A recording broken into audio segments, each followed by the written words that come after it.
Our world is full of diagrams. Graphic representations of everything from the solar system to the hidden origins of life.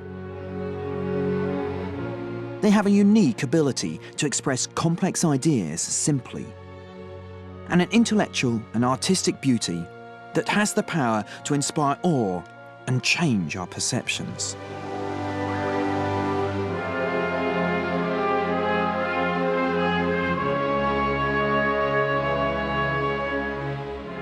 In 1543, a diagram drawn by an obscure but highly educated Polish cleric revealed to the world an idea that was truly revolutionary.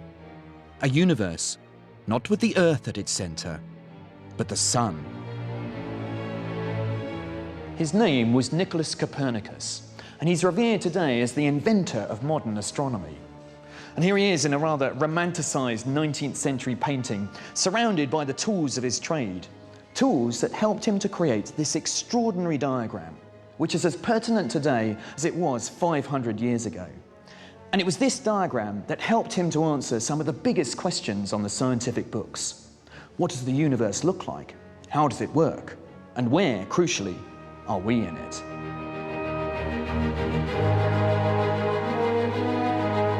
In his own time, his concept was an offence against every cherished belief of the age. An offence against learning, against the past, against the Bible. It took the world 150 years to accept his revolutionary ideas, and by then the world had all but forgotten who he was. His diagram revealed the solar system as we know it. Once it was drawn, our sense of our place in the cosmos would never be the same again.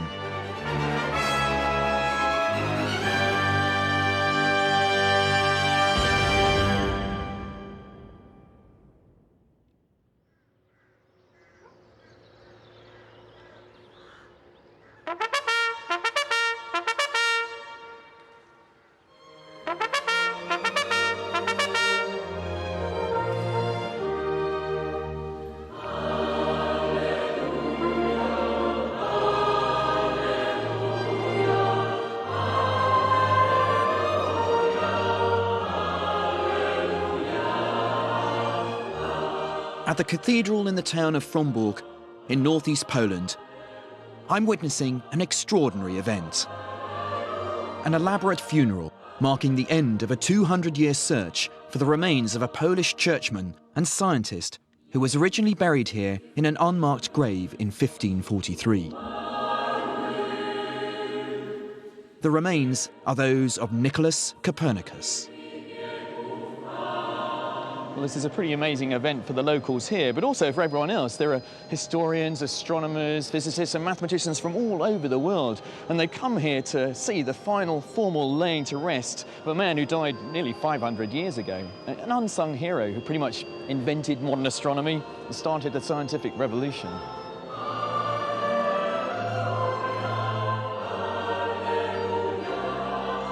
Copernicus's world-changing book was De Revolutionibus Orbium Coelestium, on the revolutions of the heavenly spheres. By the time it appeared in print, he was already on his deathbed.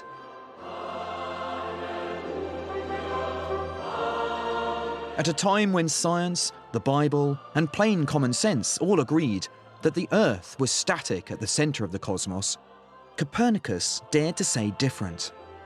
His was a dangerous idea, one that threatened the very foundations of Western thought itself.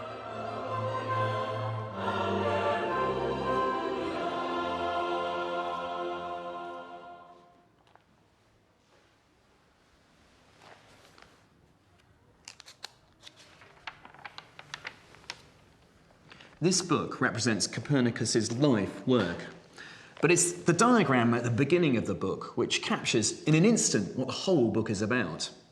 Now, I've known about this diagram for a long time, but this is the first time I've actually seen it in reality, and it's really rather beautiful. What this book is all about is the fact that this is a universe, not the Earth at the centre, but the Sun.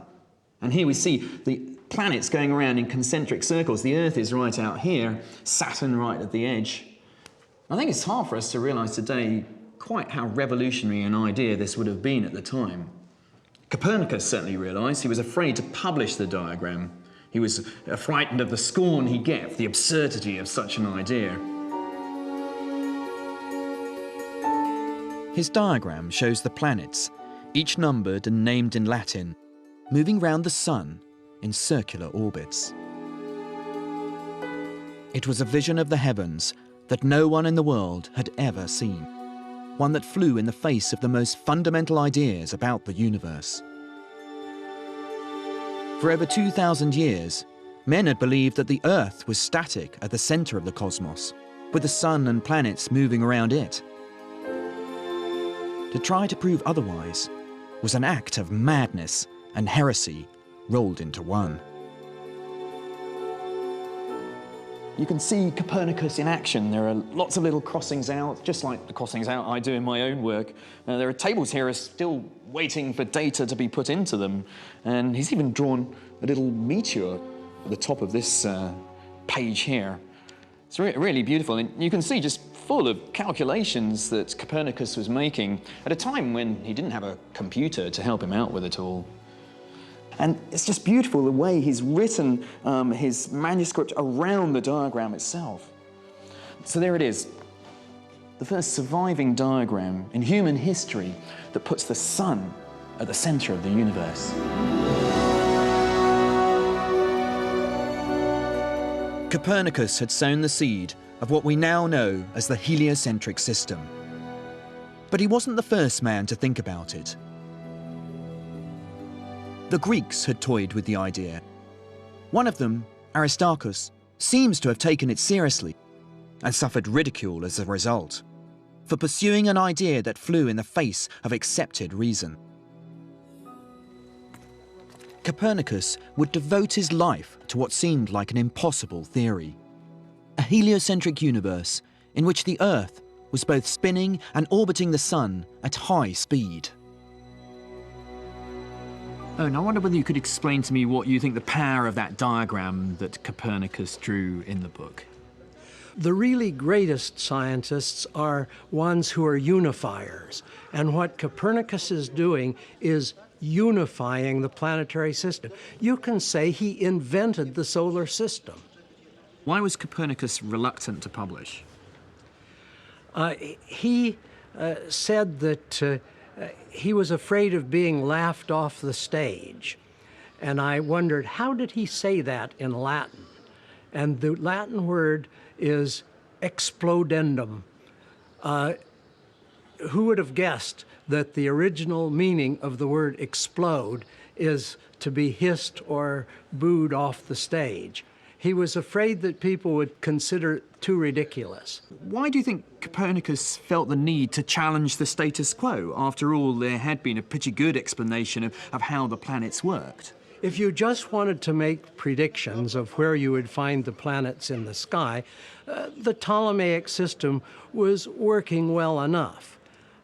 Actually, what Copernicus did was not to make it much more accurate, but he paved the way for a much more accurate system. Now, it seems such a natural idea to us. Why do people just find it difficult to accept this, even scientists? Well, Copernicus, I think, really believed the cosmos was made that way, but for most people, it was just plain silly. A ridiculous idea. Why? Because if the Earth is spinning around every 24 hours, why don't people just fly off? We now know that the Earth spins at 1,000 miles an hour, and that it orbits the Sun at a staggering 18 miles a second.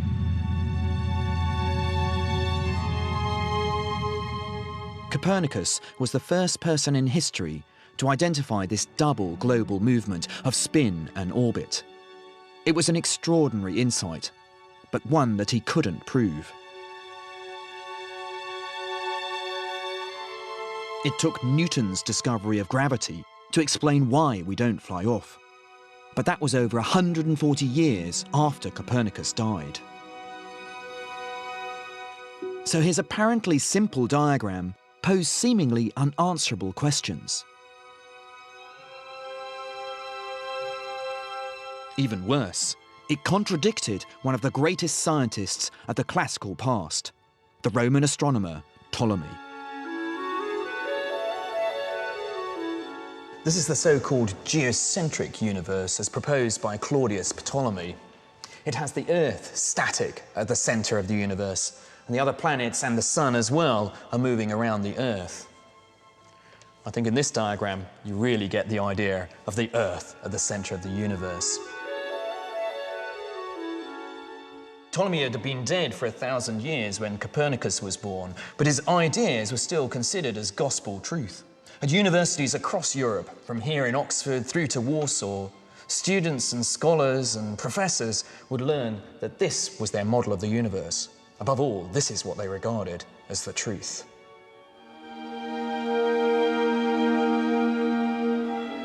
But the truth came at a price. Ptolemy had to make sense of the whole range of planetary movements as seen from his static Earth. To do it, he was forced to invent complex loop-the-loop orbits that he called epicycles. For Copernicus, the Ptolemaic system was too complex, too cumbersome. Planetary orbits, he was convinced, should be simple and circular, harmonious and beautiful. In my old Oxford college, Wadham, I'm meeting a historian with a keen understanding of just how difficult a challenge Copernicus faced. Dr. Alan Chapman. First of all, let's face it, forget all we know about the last 500 years of astronomy. Do we seem to be flying through space at 18 miles a second? Why, when you drop an object, does it fall straight down rather than flying off into the air? Common sense and experience said the Earth was fixed in the centre of the universe. Also, too, not only do you have Ptolemy, you have the philosophy of Aristotle. And what Aristotle had was a whole system of physics, explaining the weather, explaining meteorological phenomena, comets, all kinds of things. And Aristotle's system was based entirely on an Earth-centered system. So in other words, if you lost your cosmology, if you abandoned Ptolemy and threw him out of the window and said the Earth is spinning in space, you lost all the physics of Aristotle as well. And so really, all you get with the Copernican theory is one thing.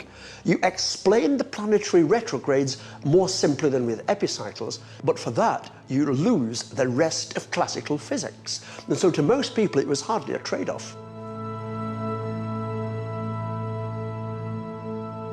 But it wasn't just the Ptolemy-loving world of scholars that Copernicus had to worry about. It was also the much more powerful world of the Church. The Bible made it clear in Psalm 93 that Ptolemy was right. "Thou hast fixed the earth, immovable and firm," it reads. To undermine scripture was heresy. This would have been alarming enough for any Christian scholar in Europe. But what made these theological objections even tougher and more dangerous for Copernicus was the fact that he was a canon looking after one of the altars in this very cathedral in Fromberg. Inside here, he was a man of faith who couldn't countenance publishing such an extraordinary new idea.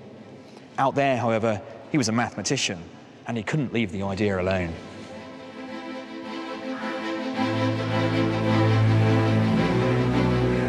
Copernicus moved to Fromberg around 1510. He was then in his mid-30s, an educated man, a graduate of the universities of Krakow, Bologna and Padua. He had degrees in law, divinity and medicine, and spoke several languages. He would spend the rest of his life here, a servant of the great cathedral, where his uncle held the powerful post of bishop. But just across the courtyard from the cathedral is the building that represented his other life, the tower where he carried out his revolutionary work so radical he was afraid to publish it.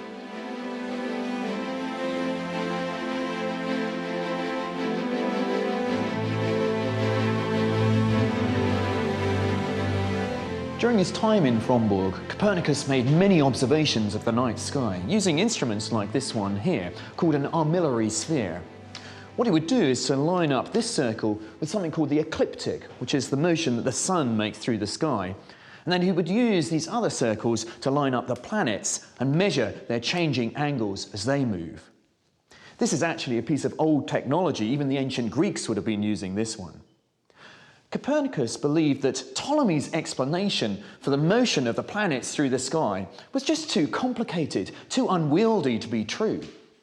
Copernicus believed that there must be a much more elegant, beautiful solution for the observations that he was making. In fact, many scientists, me included, believe that that desire for simplicity and beauty often leads to the truth. Drawing the diagram, he began to see the simplicity and beauty he sought. Each planet on a uniform circular orbit around the Sun. It was a radical new system for the whole universe. But the diagram's consequences seemed unthinkable. Earth was ousted from its unique central position and hurled millions of miles out into the dark void of space.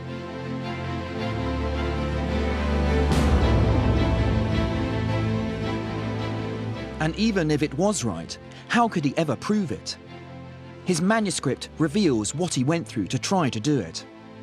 He begins with a description of his heliocentric universe. But almost all the pages in this extraordinary work are not about words, but numbers. Because the key for Copernicus was mathematics. As a mathematician, it's these pages full of calculations, theorems and geometric drawings that I find really exciting. It's these that underpin the diagram. Here's Copernicus, the mathematician, working out an incredibly abstract mathematical problem. It was a scientific number-crunching exercise on an epic scale. He took the data from thousands of years' worth of previous astronomical observations, combined it with his own, and painstakingly recalculated all the planetary positions to see if his bold new theory fitted the facts. And the more he worked, the more he became convinced that he was right. Pedro, as a cosmologist, how accurate is Copernicus's diagram of a model of the solar system today? Well, it's still pretty accurate. We know that there's another planet out here, Neptune, but it looks very much like this. I mean, of course, the distances aren't exactly right, but the orbits are pretty circular. What's your sense of the scale of Copernicus's achievement in actually producing this diagram 500 years ago? I think it's incredible. I mean, I think it basically kick-started a chain of events which pushed us into being able to do what we do today. He pointed out that we're not at the centre of the solar system, but we now know that the solar system isn't even at the centre of the galaxy, what we know is the Milky Way. It's about 24,000 light years away from the centre. And our galaxy is one of many billions of galaxies in the universe. So we're pretty insignificant in the grand scheme of things. Isn't it quite striking that, you know, in our very modern age that we're still coming back to this, 500-year-old diagram as our picture of our solar system? Well, it's fascinating because, it's right. So, if you sit in front of your child, you will draw this. If they want to explain a solar system, this is what you'll draw. If we ask an adult, can you describe the solar system, this is what they'll draw. So I think this is a wonderful piece of information. It's a wonderful diagram.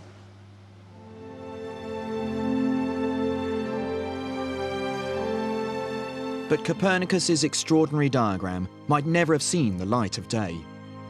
By 1540, he was 67 and had been working on his sun-centered cosmos for over 3 decades.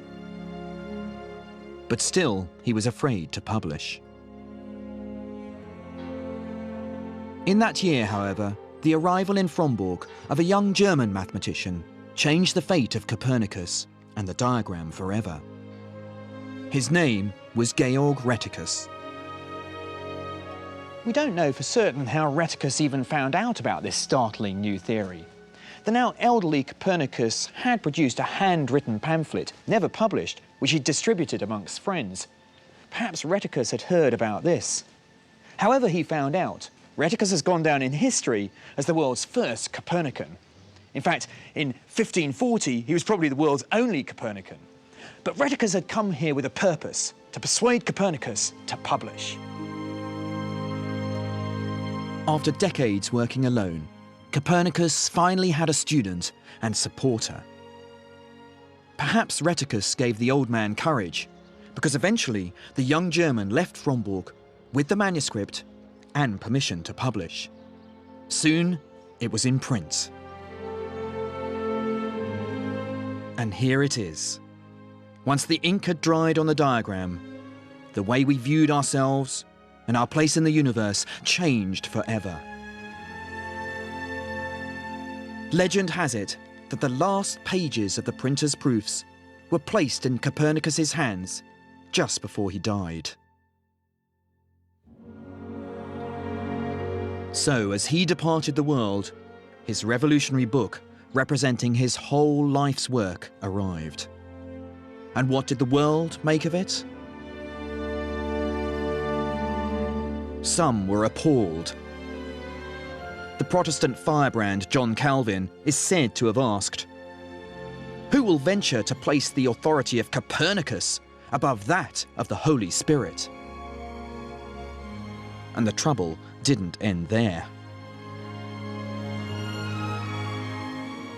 In 1616, the Inquisition placed the book on its index of prohibited books and issued 10 instructions about how the book should be amended to meet theological requirements. By inserting words like hypothesis, they practically neutered the potency of this book, changing it from being a description of physical reality into being just some theoretical, abstract game. Copernicus wasn't hissed off the stage. He was frog-marched out of the theatre.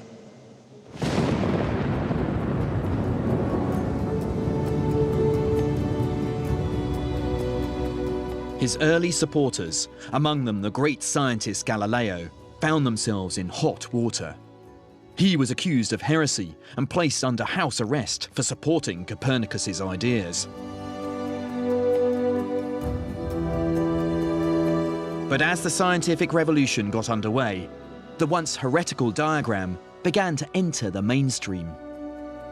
In 1660, this elaborate celestial atlas by mapmaker Andreas Salarius turned the diagram into high art, with the smiling sun, the planets rendered in lavish beauty, and Copernicus himself immortalized on the page. But it took Isaac Newton's discovery of gravity nearly 150 years after Copernicus died to finally convince the world that he was right.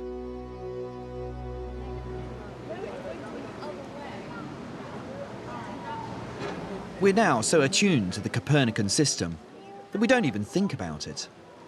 But the remarkable Space Signpost in the Science Centre at Bristol is designed to make us do just that.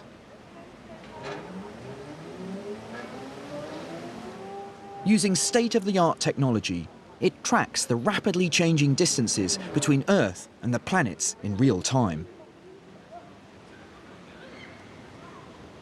Physicist Dr. Adam Nyman designed the signpost 10 years ago as a combination of scientific instrument and conceptual art. The project originally, it was called Welcome to the Neighbourhood. That was the idea. That's nice. So that sort of captures that sense that Copernicus did with his diagram, that we aren't at the centre of things, we're a little neighbourhood and here are the planets. So. Yeah. I think one of the things that Copernicus's diagram shows us is that we can feel at home in our solar system, and that's what Space Signpost is trying to do. So, and how would you say that it helps us understand, for example, Copernicus's idea of that we're not at the centre of things? One interesting way it does that is I can demonstrate if I select Pluto, you'll see that the signpost will move round, Right. Yeah. and it will point to Pluto. Yeah. And you'll see what happens is it's pointing below the horizon, it's pointing straight into the Earth. It's pointing at me. People expect space to be up, and Nice, yeah. and you know, things in space should be up, and then they realise, well, actually we're on a round planet, and space is all around our round planet, and so the quickest way to get to Pluto at the moment It's through the Earth and out the other side. That's right. Very interesting. So that's the... Yeah, and now interesting is it is moving constantly, which is, I guess, also something that Yeah. there we are, Pluto moving again. I suppose, is that something that people get out of it, that sense that we aren't in a fixed universe, but a dynamic one? It is, that's another thing. If I make it point back to Mars, you can see when it gets there, Yes. we can see these numbers. So it's 236,423, 465 kilometres. That's changing really very fast. That's really fast. I mean, it's hundreds of kilometres being added. Yeah, every second or so. And that comes as a surprise to people. People have an expectation that things in space are pretty much static, that they stay. So Space Signpost turns the universe into a dynamical universe.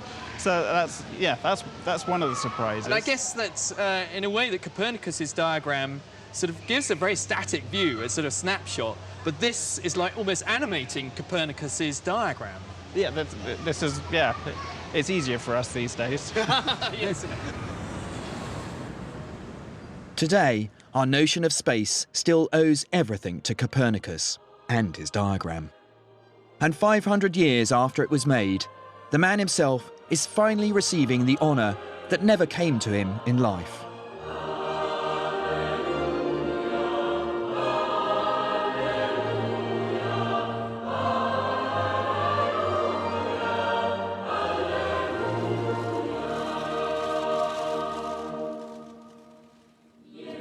He was originally buried in the cathedral here in Frombork in 1543, the very year his revolutionary diagram was first published. We don't know why his grave was never marked. But since 1802, devotees of his work and life have been searching for his remains. Finally, in 2008, a skeleton was found. And miraculously, so were some hairs inside one of the books in Copernicus's library. A DNA comparison proved a match, and a 200-year search was at an end.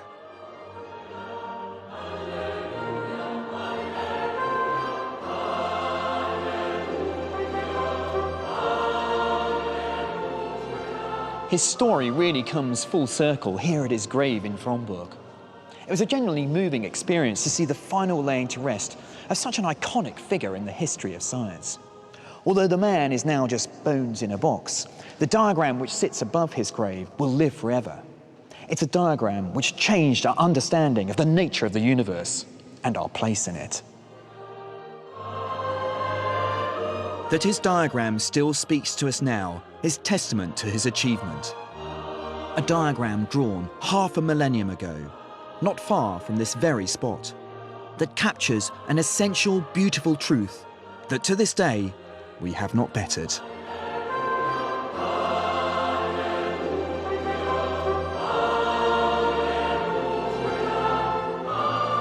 Newton's Prism tomorrow. The series continues at 7:30. Jim Al-Khalili's journey into chemistry continues next. A Volatile History here on BBC4. Then it's History at 9. Lucy Worsley's The First Georgians, the German kings who made Britain.